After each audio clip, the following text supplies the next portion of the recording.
अभी भी सरकार ने बेशक कहना बंद कर दिया हो, लेकिन अभी भी बहुत सारे सरकार के समर्थक कमेंटेटर वगैरह वगैरह लिख रहे हैं कि ये एक साजिश है।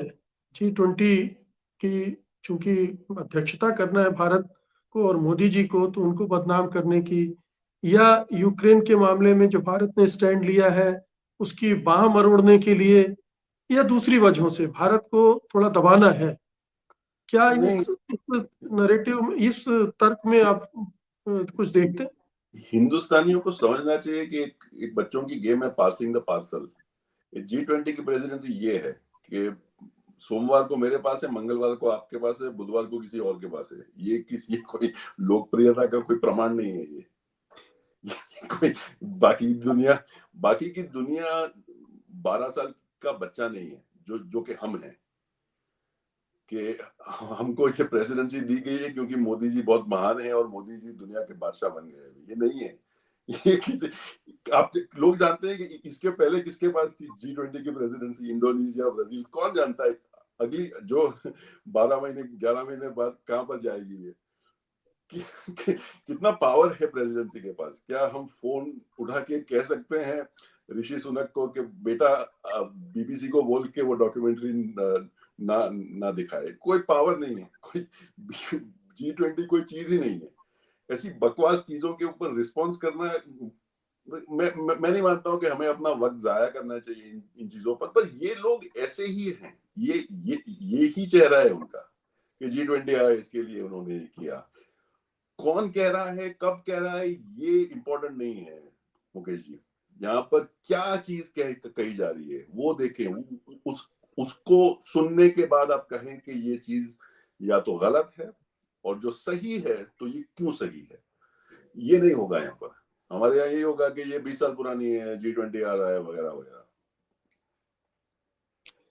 आप इस सब को कैसे देखते हैं, जो प्रदर्शन करने की कोशिश हो रही है जेएनयू में, जामिया में, दूसरी जगहों पर इस डॉक्यूमेंट्री को दिखाने की कोशिशें हो रही हैं? बहुत इससे बड़ा देश क्या? है मुकेश जी। बहुत बहुत बड़ा देश है। और मैं मेरे जैसा बूढ़ा आदमी भी माने कि ज्यादातर लोग का दिमाग खुला नहीं है। बहुत से लोग ऐसे भी हैं जो एनलाइटेंड हैं। बुद्धा यहां से निकले थे, नानक यहां से निकले थे।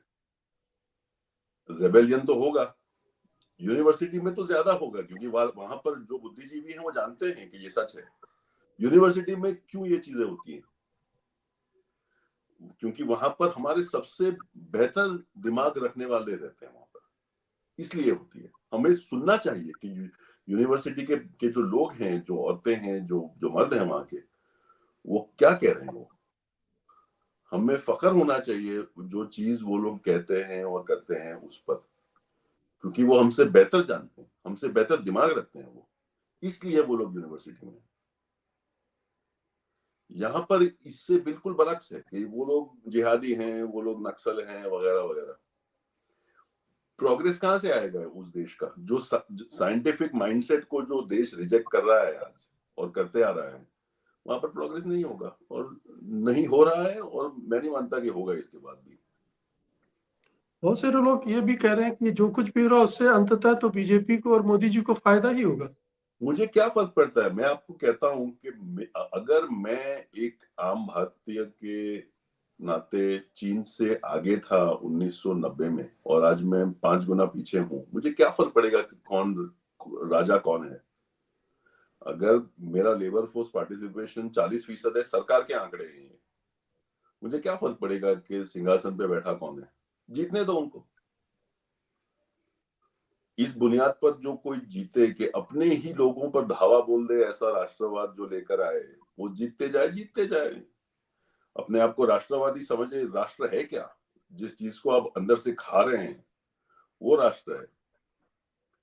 अगर इस देश को ये लगे कि इन चीजों को नजरअंदाज करके यही जो पिछले 8-9 सालों में हो रहा है उसको आगे हमें चलाना है, चलाने दे।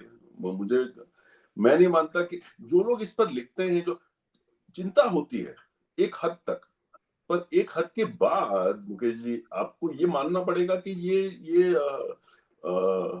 हकीकत है हमारी, कि इन सालों से इस दौर से हम गुजर रहे हैं, मैं और आप, ये सच है, और ये हमको एक्सेप्ट करना होगा। अगर जी मेरा अंतिम प्रश्न है कि आपको क्या लगता है इस पूरे विवाद से सरकार क्या सबक सीखेगी? अंतर्राष्ट्रीय मीडिया को भी मैनेज करना ज़रूरी है ये, या अपने नहीं, कामकाज में बदलाव लाना ज़रूरी है? 20 साल बहुत ही लंबा दौरा है। ये मोदी जी ने ये 20 साल पहले भी इसको फेस किया है। सरकार एक बहुत बड़ा लफ्ज है। ये जो आज जो है भारत में, वो वन मैन रूल है, अथॉरिटेरियन। अगर कोई काम की बात है जो जिसमें मोदी जी रस रखें, तो वो सिर्फ वो ही निर्णय लेंगे। मैं नहीं मानता कि जयशंकर को जो कहा जाए कि ये डॉक्यूमेंट्री के साथ करना क्या है, वो कहता है कि इसको बैन करो। ये पीएमओ से आया है। और अगर आप एक व्यक्ति इतना लोकप्रिय, इतना पावरफुल जब हो, उसमें बदलाव नहीं आता कोई। जब तक लोकप्रियता रहती है और रहेगी, तब तक बदलाव नहीं आएगा। और हमको ये मानना होगा कि जितना भी आप किसी को समझाए कि ये डॉक्यूमेंट्री में जो दिखाया गया है ये भारत के लिए बहुत ही हानिकारक है, हुआ था, है और होगा, फिर भी मैं नहीं मानता कि कोई ज्यादा फर्क आएगा। खास तौर पे मोदी जी के बर्ताव में, मोदी जी का जो स्टाइल है काम करने का, उसमें तो कोई भी फर्क नहीं आएगा।